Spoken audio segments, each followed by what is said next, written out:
Mrs slip slop lady Bobby کی نکرانی ہے اور وہ بھی جوزف پہ جو ہے فدا ہو جاتی ہے۔ جب ان کی بگی ایک شاندار مکان کے سامنے سے گزرتی ہے تو اس اجنبی عورت کو ایک بدقسمت لڑکی کی کہانی یاد آ جاتی ہے جو اپنے محبوب سے بے وفائی کی مرتکب ہوتی ہے۔ ایڈمز کے تجسس پر وہ اجنبی خاتون اس لڑکی کا نام لیونارا کی کہانی بیان کرتی ہے، اگرچہ اس کہانی کا ناول کے پلاٹ سے کوئی تعلق نہیں ہے، وہ صرف ایک سٹوری ہے جو سٹوری کے اندر جو ہے نا سٹوری سنائی گئی ہے۔ لیکن فیلڈنگ نے ایپک لکھنے کے روایات کی پاسداری کرتے ہوئے، ایپک کے بارے میں آپ کو پتہ نا پیراڈائز لاسٹ میں ہم نے پڑھا تھا کہ کوئی سٹوری ایسی جو کہ بہت زیادہ لینتھی ہوتی ہے اور ارسطوٹل نے جو ایپک کے سٹینڈرڈ بتائے ہیں ان پہ پورا اترتی ہے تو اس کو ایپک کہا جاتا ہے، کیونکہ ایپک میں اصل موضوع سے ہٹ کر بھی کہانیاں بیان کی جاتی ہیں۔ لیونارا کی یہ کہانی اگلے کئی ابواب پر پھیلی ہوتی ہے۔ اگلی سرائے پر جب ایڈمز پہنچتا ہے تو اسے پتہ چلتا ہے کہ جوزف اینڈریوز گھوڑے سے گر کر زخمی ہو گیا ہے۔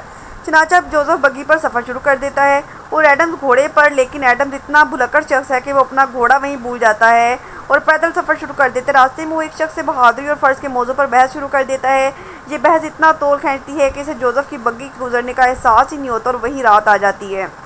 اسی دوران وہاں ایک لڑکی کی چیخنے کی آوازیں آتی ہیں اور وہی شخص جو ایڈم سے کچھ دیر پہلے بہادری اور فرض کے موضوع پر دھواں دار بحث کر رہا تھا وہ آوازیں سن کے بھاگ جاتا ہے۔ تاہم ایڈم اس لڑکی کو ایک بدماش کے نظر سے بچا لیتا ہے جو کہ اس کی عزت لوٹ رہا ہوتا ہے۔ وہ لڑکی جوزف کی محبوبہ فینی ہے۔ وہ لڑکی کون ہوتی ہے؟ جس کو جوزف پسند کرتا تھا، لیکن ایڈم نے کہا تھا کہ آپ دونوں کی شادی اس وقت تک نہیں ہو سکتی جب تک آپ دونوں اپنی گزر بسر کرنے کے قابل نہیں ہو جائیں گے۔ جو جوزف کے زخمی ہونے کی خبر سن کر اسی عادت کے لیے آ رہی ہوتی ہے، لیکن راستے میں اس کا جو ہے نا بدماش سے سامنا ہو جاتا ہے، لیکن لوگوں کے آنے پر وہ بدماش ایڈمز اور فینی پر ڈاکو ہونے کا الزام لگا دیتا ہے جو اسے لوٹنا چاہتے تھے۔ اس پر لوگ فینی اور ایڈمز کو جج کے پاس لے جاتے ہیں۔ جج بغیر مقدمہ سنے فینی اور ایڈمز کو جیل میں بھیجنے کے احکامات جاری کر دیتے ہیں۔ تاہم اس موقع پر ایک سوائر کی مداخلت پر ان کی جان چھوٹ جاتی ہے۔ یہاں فیلڈنگ نظام عدل میں پائی جانے والی خامیوں پر گہرا طنز کرتا ہے۔ اب ایڈمز اور فینی سفر شروع کرتے ہیں اور اگلی سرائے پر انہیں جوزف اینڈریوز اور مسز سلپ سلاپ مل جاتے ہیں۔ فینی کو دیکھ کر مسز سلپ سلاپ حسرت سے کوئلہ ہو گئی اور سرائے سے رخصت ہو گئی۔ تاہم جب سرائے میں قیام کے واجبات ادا کرنے کا وقت آیا تو ایڈمز اور اس کے ساتھیوں کے پاس رقم کم ہوتی ہے اور ایڈمز مقامی پارسن اور مختلف لوگوں سے ادھار لینے کی کوشش کرتے ہیں، لیکن سب لوگ اس کا مختلف طریقوں سے مذاق اڑاتے ہیں۔ یہاں فیلڈنگ معاشرے میں پائی جانے والی بے حسی، خود غرضی اور منافقت پر گہری چوٹ کرتا ہے کہ آخرکار ایک غریب پھیری لگانے والا اپنی کل پونجی ان کے حوالے کر دیتا ہے اور یوں ایڈمز اس کے دوست اپنا بل ادا کر کے سرائے سے چلے جاتے ہیں۔ اب جوزف، ایڈم اور فینی تینوں واپسی کا سفر شروع کرتے ہیں۔ راستے میں ایک جگہ وہ رک کر آرام کرنا چاہتے ہیں اور انہیں آواز سنائی دیتی ہے کہ جو بھی آئے اسے مار دو۔ وہ یہ سن کر ایک قریبی گھر میں پناہ لینے کے لیے بھاگتے ہیں۔ گھر کا مالک مسٹر ولسن جو انہیں اندر لے جاتا ہے۔ مسٹر ولسن ان کو بتاتا ہے کہ دراصل یہ بھیڑیں چرانے والوں کا ایک گروہ ہے جو کسی انسان کو نہیں بلکہ بھیڑوں کو قتل کرنے کی بات کر رہا تھا۔ ایڈمز اور اس کے ساتھی مسٹر ولسن کے ہاں رات گزارتے ہیں۔ اس دوران مسٹر ولسن انہیں اپنی زندگی کی کہانی سناتا ہے۔ ایپک لکھنے کے روایات کی پاسداری رکھتے ہوئے فیلڈنگ نے یہ دوسری کہانی ناول میں شامل کی ہے۔ پہلے ایک لڑکی کی کہانی تھی، اب مسٹر ولسن کی کہانی ہے جس کا ظاہری طور پر ناول کے پلاٹ سے کوئی تعلق نہیں ہے۔ مسٹر ولسن کی کہانی خود مصنف کے حالات زندگی سے خاصی مماثلت رکھتی ہے۔ جب ولسن 16 سال کا تھا تو اس کا باپ فوت ہو گیا تھا۔ اس کے باپ نے اس کے لیے تھوڑی سی وراثت چھوڑی تھی، چنانچہ ولسن نے اسکول چھوڑا اور لندن چلا گیا۔ وہاں اس نے وہ لباس و اطوار اپنانے کی کوشش کی جو خواتین کو متاثر کرنے کے لیے ضروری سمجھے جاتے تھے۔ اس نے قرض لے کر اپنی ظاہری آن بان برقرار رکھنے کی کوشش کی، لیکن ایک دو خواتین کے ساتھ برے تجربات ہونے کے بعد وہ معاشی طور پہ کنگال ہو گیا اور آخرکار آزاد خیال اور جواریوں کے گروہ میں شامل ہو گیا۔ اس نے خود مصنف کی طرح صحافت کے ذریعے ڈرامے لکھ کر روپے کمانے کی کوشش کی، لیکن ناکام رہا۔ اس نے ایک لاٹری ٹکٹ خریدا، لیکن بھوک ہاتھوں مجبور ہو کر اسے بھی فروخت کر دیا۔ آخرکار اسے قرض خواہوں نے جیل پہنچا دیا۔ جیل میں اسے خبر ملتی ہے کہ اس کے لاٹری کے ٹکٹ جس پہ اس نے کھانا کھانے کے لیے فروخت کر دیا تھا 3000 پاؤنڈ کا انعام نکل آیا ہے۔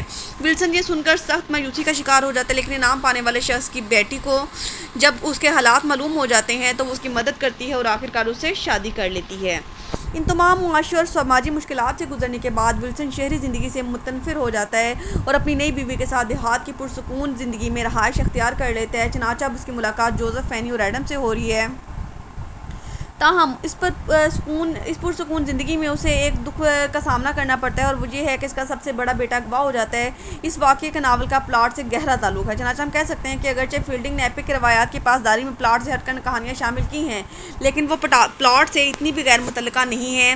صبح ولسن ایڈم سے وعدہ کرتا ہے کہ وہ اسے ملنے سے گاؤں آئے گا اور یوں جوزف، فینی اور ایڈم رخصت ہو جاتے ہیں۔ راستے میں انہیں شکاری کتوں سے لڑائی کا سامنا کرنا پڑتا ہے اور پھر ایک مقامی زمیندار اسکوائر کے ہاں انہیں ذلت کا سامنا کرنا پڑتا ہے۔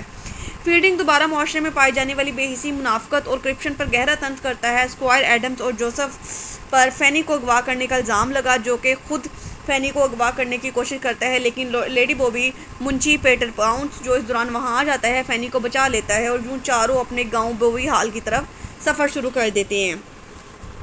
جوزف کو واپس گاؤں میں دیکھ کر لیڈی بوبی غصے اور نفرت اور غرور اور محبت کے ملے جلے جذبات سے بھر جاتی ہے۔ اگلے دن پارسن ایڈمز جوزف اور فینی کی منگنی کا اعلان کر دیتا ہے، جس پر لیڈی بوبی پارسن ایڈمز کو بلا کر اسے لعن طعن کرتی ہے، لیکن وہ ٹس سے مس نہیں ہوتا۔ اس پر وہ وکیل اسکاؤٹ کی خدمات حاصل کرتی ہے، جو فینی جوزف کے خلاف چوری کا ایک چھوٹا مقدمہ بنا دیتا ہے تاکہ شادی کو ملتوی کروایا جا سکے، کیونکہ وہ خود اس کو پسند کر رہی ہوتی ہے۔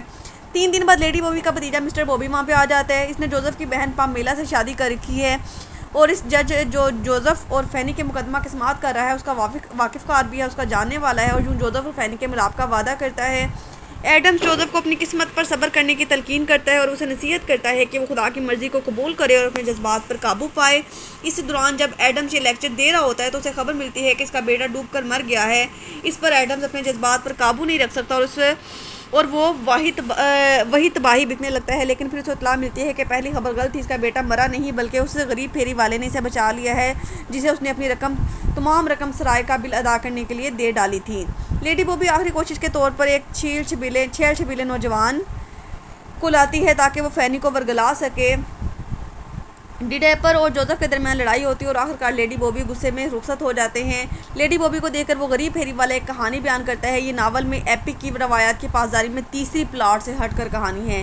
وہ پھیری والا پیڈلر بتاتا ہے کہ وہ فوج میں تھا اور اس کی ملاقات ایک عورت سے ہوئی جو اس کے ساتھ آخری لمحے کے تک بطور بیوی تک رہتی ہے، تاہم مرنے سے پہلے اس نے بتایا تھا کہ اس نے ایک لڑکی جس کا تعلق اینڈریوز خاندان سے تھا کو شیر خوارگی میں اغوا کر لیا تھا۔ اس بچی کو ایک دوسری بہن بھی تھی جس کا نام پامیلا تھا۔